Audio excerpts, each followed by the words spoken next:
ആരാമകൽപവൃക്ഷാണാം വിരാമസകലാപദാം അഭിരാമസ്ത്രിലോകാനാം രാമ ശ്രീമാൻ സന പ്രഭു. ജാനകീ ജീവനസ്മരണം ജയ ജയ രാമ രാമ. നമസ്കാരം. രാമഗീത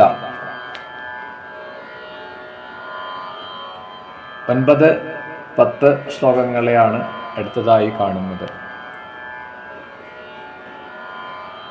നനുക്രിയാ വേദമുഖേന ചോദിത തഥൈവ വിദ്യാ പുരുഷാർത്ഥസാധനം കർത്തവ്യത പ്രാണഭൃത പ്രചോദിത വിദ്യാസഹായത്വമുപേതി സാ പുനഃ കർമാകൃതൗ ദോഷമപി ശ്രുതിർജഗൗ തസ്മാത് സദാ കാര്യമിദം മുമുക്ഷുണ നനു സ്വതന്ത്ര ധ്രുവകാര്യകാരിണി വിദ്യാ ന കിഞ്ചിന്മനസാപ്യപേക്ഷതേ. ശ്ലോകം 11. ന സത്യകാര്യോപി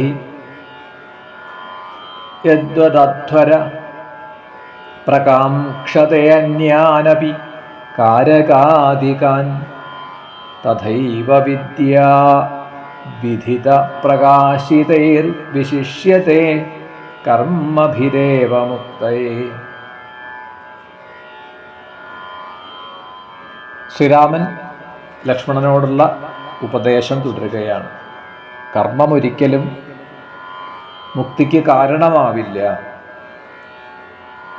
കർമ്മം കൊണ്ട് അജ്ഞാനം വളരും എന്നല്ലാതെ ഒരിക്കലും അജ്ഞാനം ക്ഷയിക്കില്ല. ഉപാധിരഹിതമായ നിരുപാധികമായ ജ്ഞാനം മാത്രമേ മുക്തിക്ക് കാരണമായിത്തീരൂ.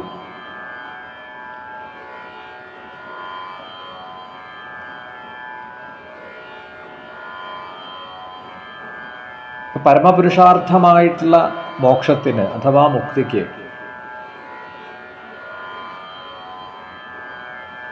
കാരണമായിട്ട് ജ്ഞാനം എപ്രകാരമാണോ ശ്രുതി വിധിച്ചത് അതുപോലെ തന്നെ കർമ്മത്തെയും വിധിച്ചിട്ടുണ്ട്. ഈ ശ്രുതി സിദ്ധാന്തങ്ങളിൽ ചിലതിനെ സ്വീകരിക്കുക, ചിലതിനെ തള്ളിക്കളയുക, അതിനും നമുക്ക് അധികാരമില്ല. ജ്ഞാനത്തിനു പ്രചോദനം എങ്ങനെയാണോ ശ്രുതികളിൽ നിന്ന് ലഭിക്കുന്നത്, അതേപോലെ കർമ്മത്തിനുള്ള പ്രചോദനവും ശ്രുതികളിൽ നിന്ന് ലഭ്യമാണ്. ലോകത്തിൽ ജീവിക്കുന്ന ഒരാൾക്ക് കർമ്മങ്ങളെ എളുപ്പം ഉപേക്ഷിക്കുക അസാധ്യമാണ്. കർത്തവ്യതാബോധം ഒരുവനെ എപ്പോഴും പ്രേരിപ്പിച്ചുകൊണ്ടിരിക്കും, കർമ്മം ചെയ്യാൻ പ്രേരിപ്പിച്ചുകൊണ്ടിരിക്കും. നിത്യജീവിതത്തിൽ അവനവന് ആവശ്യമുള്ള ദ്രവ്യങ്ങൾ, അവശ്യ വസ്തുക്കൾ, അത് സമ്പാദിക്കാൻ കർമ്മം ചെയ്യണം. അതുകൊണ്ട് തന്നെ കർമ്മം ജ്ഞാനത്തിന് സഹായകമായി തീരും. കർമ്മം ഹാനികരമല്ല. കർമ്മത്തെ വെറുതെ ഉപേക്ഷിക്കുക എന്നത് ദോഷമാണ് എന്ന് പോലും ശ്രുതി നമ്മളെ ഉദ്ബോധിപ്പിക്കുന്നു. അതുകൊണ്ട് എന്തു വേണം? മുമുക്ഷുവായ ഏതൊരുവനും ജ്ഞാനത്തോടൊപ്പം കർമ്മത്തെയും സ്വീകരിക്കണം, കർമ്മത്തെയും ചെയ്യണം. കർമ്മങ്ങൾക്കൊക്കെ തന്നെ പലതിൻ്റെയും അപേക്ഷ ഉണ്ട്. കാലം, ദേശം, പിന്നെ പലതിനെയും ആശ്രയിച്ചിട്ടാണ് കർമ്മം നിലനിൽക്കുന്നത്.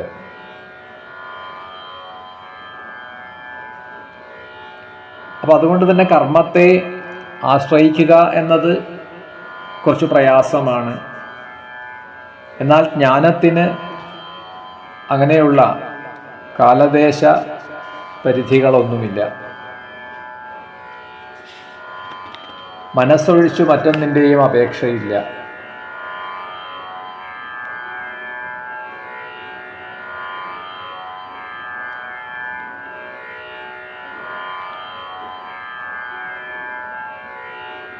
യജ്ഞം എങ്ങനെയാണോ പല ഉപകരണങ്ങളോടുകൂടി പ്രകാശിപ്പിക്കുന്നത്, അതേപോലെ ജ്ഞാനവും കർമ്മത്തോടുകൂടി തന്നെയാണ് പ്രകാശിപ്പിക്കപ്പെട്ടിട്ടുള്ളത്.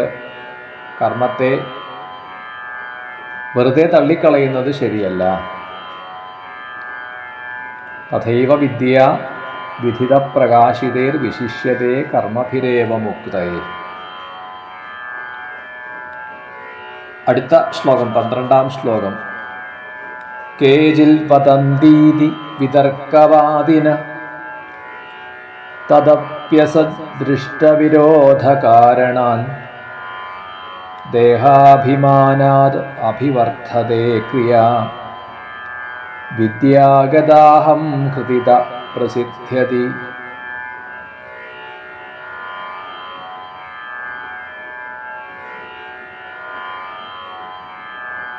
അസത്തായ പ്രപഞ്ചത്തിലേക്ക് ശ്രദ്ധ വച്ചുകൊണ്ടിരിക്കുന്നവർക്ക് അതിനെ ഉപേക്ഷിക്കാൻ താല്പര്യമില്ല.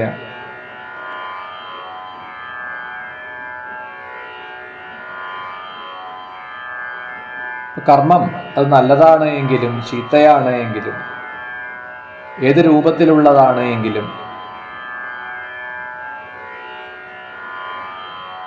നമുക്ക് എല്ലാവർക്കും തന്നെ ശരീരാഭിമാനം വളരുമ്പോൾ കർമ്മം വളരും. കർമ്മത്തിൻ്റെ വളർച്ചയ്ക്കനുസരിച്ച് ശരീരാഭിമാനം. ഇതിനൊരു അന്യോന്യ ബന്ധമുണ്ട്. ആധാര ആധേയസ്വരൂപേണ വളർന്നുകൊണ്ടിരിക്കും. ശരീരത്തിൽ ഞാനെന്ന അഭിമാനം വളർന്നാൽ പിന്നെ നമുക്ക് ആത്മഭാവം കിട്ടാൻ പ്രയാസമാണ്. എന്നാൽ ജ്ഞാനം അത് അത്തരത്തിലല്ല. അഹങ്കാരം ലയിക്കുമ്പോഴാണ് ജ്ഞാനം ഉണ്ടാവുന്നത് ഒരുവന്. ജ്ഞാനം കൂടുതൽ പ്രകാശിക്കും തോറും അഹങ്കാരം ചുരുങ്ങി ചുരുങ്ങി അത് പൂർണ്ണമായി നശിക്കും. അഹങ്കാരം നശിക്കുന്നതോടുകൂടി അവിദ്യയ്ക്ക്, അജ്ഞാനത്തിന് പിടിച്ചു നിൽക്കാനുള്ള ഉപാധി ഇല്ലാതെയാവും. അങ്ങനെ അജ്ഞാനവും നശിക്കും.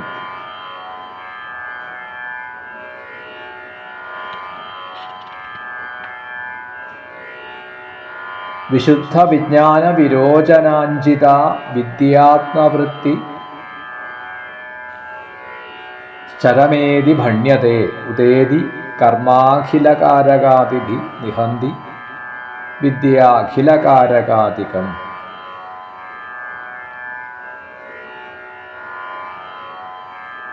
വേദാന്ത വിചാരം ചെയ്ത് വേദാന്തവാക്യങ്ങളെ ശ്രദ്ധയോടുകൂടി തത്വവിചാരം ചെയ്ത് അതിൽ നിന്നുണ്ടാകുന്ന പരിശുദ്ധമായിട്ടുള്ള ജ്ഞാനപ്രകാശം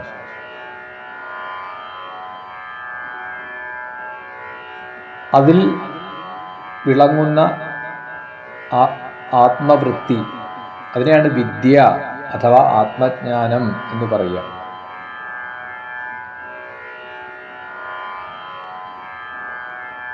ആ ആത്മവിദ്യയ്ക്ക് കർമ്മത്തിൻ്റെയോ അനിത്യവസ്തുക്കളുടെയോ ഒന്നും ചേർച്ചയില്ല.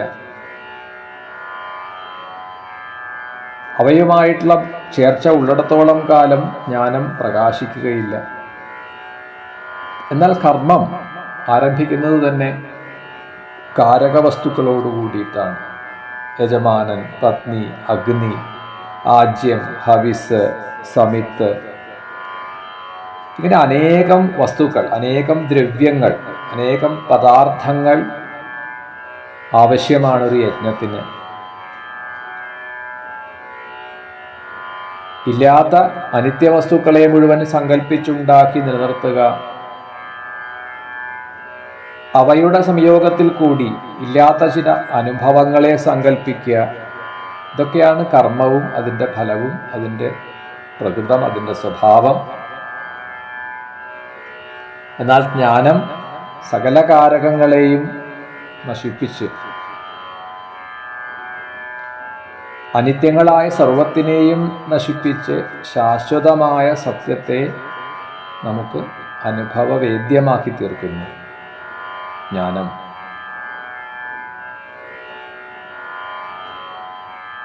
അപ്പം അതുകൊണ്ട് തന്നെ ജ്ഞാനത്തിന് അത്യന്ത വിരുദ്ധമാണ് കർമ്മം എന്ന് ബോധ്യപ്പെടണം.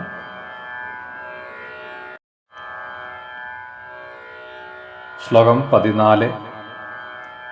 തസ്മാത്യജേൽ കാര്യമശേഷതഃ സുധീർ വിദ്യാവിരോധാന്ന സമുച്ചയോ ഭവേൽ ആത്മാനുസന്ധാനപരായണഃ സദാ നിവൃത്ത സർവേന്ദ്രിയവൃത്തിഗോചര. വിവേകിയായ ബുദ്ധിമാനായ ഒരുവൻ നിത്യം, നൈമിത്തികം, ആഗന്തുകം അങ്ങനെയുള്ള എല്ലാ കർമ്മങ്ങളെയും അവശ്യം ഉപേക്ഷിക്കുക തന്നെ വേണം. അതെന്തുകൊണ്ടാണ് എന്നാൽ അത് ജ്ഞാനത്തിന് വിരുദ്ധമാണ്.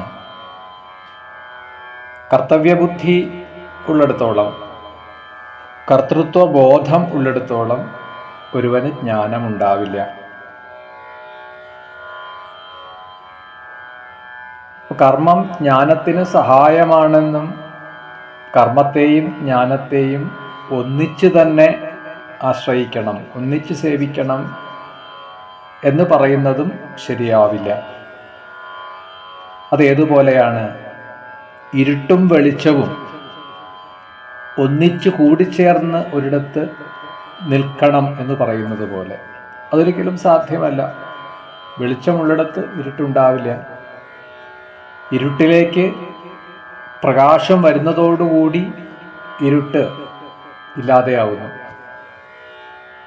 അപ്പോൾ കർമ്മവും ജ്ഞാനവും ഒന്നിച്ച് ഒരാളിൽ ഉണ്ടാവാൻ സാധ്യമല്ല. മുമുക്ഷുവായ ഒരുവൻ എല്ലാ കർമ്മങ്ങളെയും കേവലം ഉപേക്ഷിച്ച് ഇന്ദ്രിയവൃത്തികൾക്ക് ഗോചരമല്ലാത്ത ആത്മസ്വരൂപത്തെ അനുസന്ധാനം ചെയ്തുകൊണ്ടിരിക്കുക തന്നെ വേണം. അടുത്ത ശ്ലോകം 15-ാം ശ്ലോകം രാമഗീത. യാവച്ഛരീരാദിഷു മായയാത്മധി താവത് വിധേയോ വിധിവാദകർമ്മണാം നേതീതി വാക്യേരഖിലം നിഷിധ്യതത് ജ്ഞാത്വാ പരാത്മാനമധ ത്യജേൽ ക്രിയ.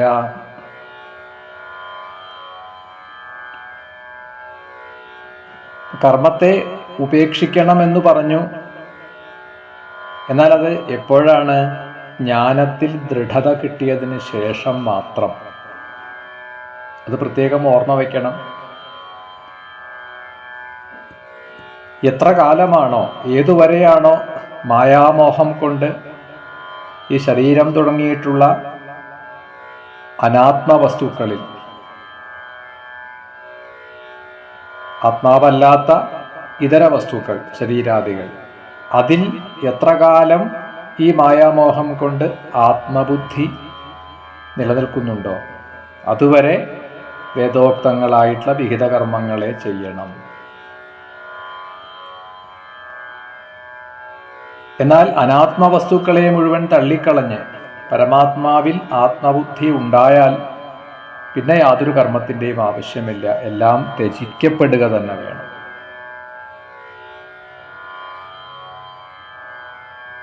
ആത്മസ്വരൂപത്തെ അനുനിമിഷം അനുസന്ധാനം ചെയ്യുക, അതാണ് പിന്നീട് തുടരേണ്ടത്.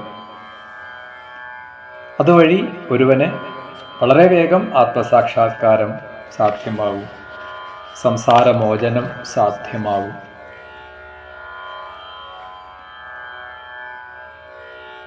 ശ്ലോകം 16.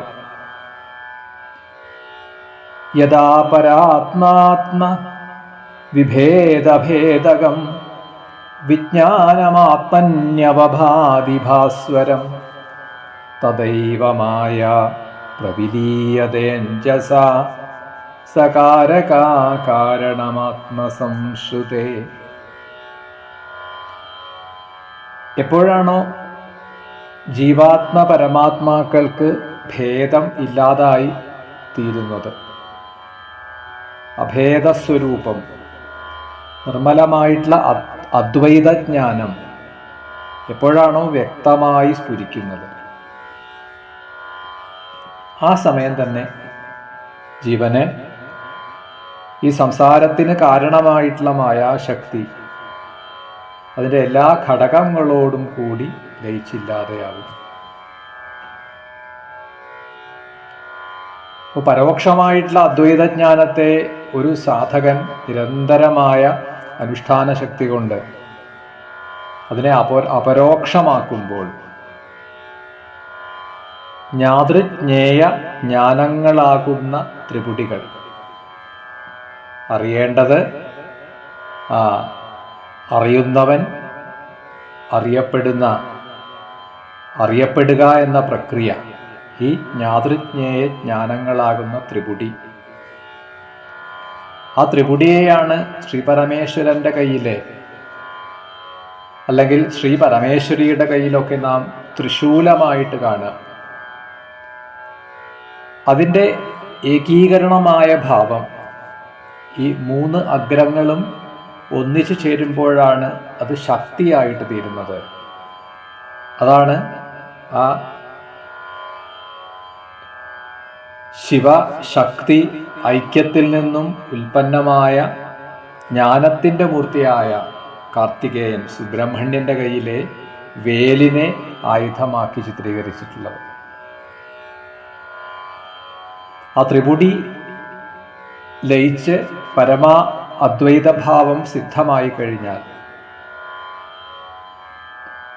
പിന്നെ മറ്റൊന്നും അവശേഷിക്കുന്നില്ല. അതുവരെ നമ്മൾ എന്തെല്ലാം ചെയ്താലും ഈ മായാഭാവം നീങ്ങുന്നില്ല. 17-ാം ശ്ലോകം. ശ്രുതി പ്രമാണാഭിവിനാശിതാചസ കഥം ഭവിഷ്യത്യപി കാര്യകാരിണി വിജ്ഞാനമാത്രാദമലാദ്വിതീയത തസ്മാദവിദ്യാന പുനർഭവിഷ്യതി. ശ്രുതിപ്രമാണങ്ങളെ കൊണ്ട് വേണ്ട പോലെ ബോധ്യപ്പെട്ട് പരിശോധന ചെയ്ത് നശിപ്പിച്ചതായ അവിദ്യ അത് വീണ്ടും ജീവന് സംസാരക്ലേശങ്ങളെ നൽകുന്ന രീതിയിൽ അത് വീണ്ടും ഉണ്ടാവില്ല. അങ്ങനെ ഉണ്ടാവാൻ പറ്റില്ല. അപ്പോൾ വീണ്ടും അത് ഉണ്ടാവുന്നുവെങ്കിൽ ഈ ശ്രുതിപ്രമാണങ്ങളെ കൊണ്ട് നമ്മൾ വേണ്ടത്ര പരിശോധന ചെയ്ത് ഈ അവിദ്യയെ നശിപ്പിച്ചിട്ടില്ല എന്ന് മനസ്സിലാക്കണം. സങ്കല്പമാത്രം കൊണ്ട് നശിപ്പിക്കുന്നത് കൊണ്ടാണ് വീണ്ടും ഉണ്ടാവുന്നത്. നിർമ്മലമായിട്ടുള്ള പരമമായ അദ്വൈതജ്ഞാനം ശരിയായ രീതിയിൽ പ്രകാശിച്ചാൽ പിന്നെ ഒരിക്കലും അവിദ്യ ഉണ്ടാവില്ല.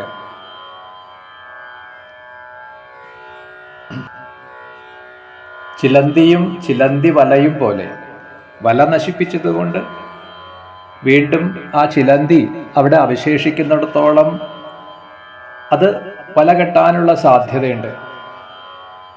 അപ്പൊ ചിലന്തി വലയോടൊപ്പം ചിലന്തിയെയും നീക്കം ചെയ്താൽ മാത്രമേ വീണ്ടും ആ ചിലന്തി വല ഉണ്ടാകാതിരിക്കൂ. ശ്ലോകം 18.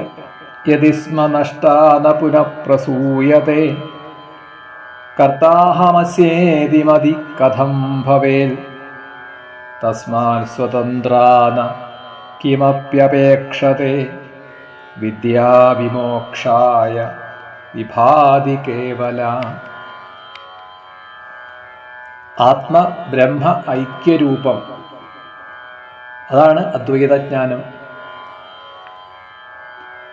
ഒരിക്കൽ അവിദ്യ നശിച്ചു, പിന്നീട് അത് ഉണ്ടാവുന്നില്ല. അങ്ങനെയാണെങ്കിൽ ഒരിക്കലും ജീവന് ഞാൻ കർമ്മങ്ങളെ ചെയ്യുന്നു, ഞാൻ ചെയ്യുന്ന സകല കർമ്മങ്ങളുടെയും കർത്താവ് ഞാനാണ് എന്ന ബോധം അതെങ്ങനെയാണ് ഉണ്ടാവുക? ഒരിക്കലും ഉണ്ടാവില്ല. അതുകൊണ്ട് തന്നെ ജ്ഞാനം മറ്റൊന്നിൻ്റെയും അപേക്ഷയില്ലാത്തതാണ്, സ്വതന്ത്രമാണ്, മോക്ഷകാരണമാണ്. സാ തൈത്തിരീയ ശ്രുതിരാഹ സാദരം ന്യാസം പ്രശസ്താഖിലകർമ്മണാം സ്ഫുടം ഏതാവദിത്യാഹ ച വാചിനാം ശ്രുതിർ ജ്ഞാനം വിമോക്ഷായ ന കർമ്മസാധനം. 19-ാം ശ്ലോകമാണ്. തൈത്തിരീയ ഉപനിഷത്ത് ന കർമ്മണ ന പ്രജയാ ധനേന ത്യാഗേനേകേ അമൃതത്വമാനശു എന്നിങ്ങനെ വ്യക്തമായി പറയുന്നുണ്ട്. കർമ്മങ്ങളുടെയും കർമ്മഫലങ്ങളുടെയും സമ്പൂർണമായ ത്യാഗം കൊണ്ട് മാത്രമേ മോക്ഷം സിദ്ധമാവൂ. ഏതാവതരേ ഖല്ലു അമൃതത്വം. ഇവിടെയും ജ്ഞാനം കൊണ്ട് മാത്രമാണ് മോക്ഷം സാധ്യമാവുക. കർമ്മം കൊണ്ട് ഒരിക്കലും മുക്തി ലഭിക്കില്ല എന്ന് പറയുകയാണ്. അപ്പോൾ മോക്ഷത്തിന് ഏകകാരണം നിരുപാധികമായ ജ്ഞാനം മാത്രമാണ്. 20-ാം ശ്ലോകം. വിദ്യാസമത്വേന തു ദർശിതസ്ത്വയാ ക്രതുർന ദൃഷ്ടാന്ത ഉദാഹൃതഃ സമ ഫലൈഃ പൃഥക്ത്വാൽ ബഹുകാരകൈഃ ക്രതു സംസാധ്യതേ ജ്ഞാനമതോ വിപര്യയം. യജ്ഞാദി കർമ്മങ്ങൾ ജ്ഞാനത്തോട് തുല്യമാണ്. ജ്ഞാനം കൊണ്ട് കിട്ടുന്ന ഫലമൊക്കെ കർമ്മം കൊണ്ടും കിട്ടാം എന്ന് പറഞ്ഞു. എന്നാൽ അതിനെ വ്യക്തമാക്കുന്ന ഒരു ഉദാഹരണം എന്തേ പറയാത്തത്? അതിനൊരു ഉദാഹരണം അഥവാ ദൃഷ്ടാന്തം ഇല്ലാത്തത് കൊണ്ടാണ്. കർമ്മവും ജ്ഞാനവും തുല്യമാണ് എന്ന് പറയാൻ പറ്റില്ല. അത് ശരിയല്ല.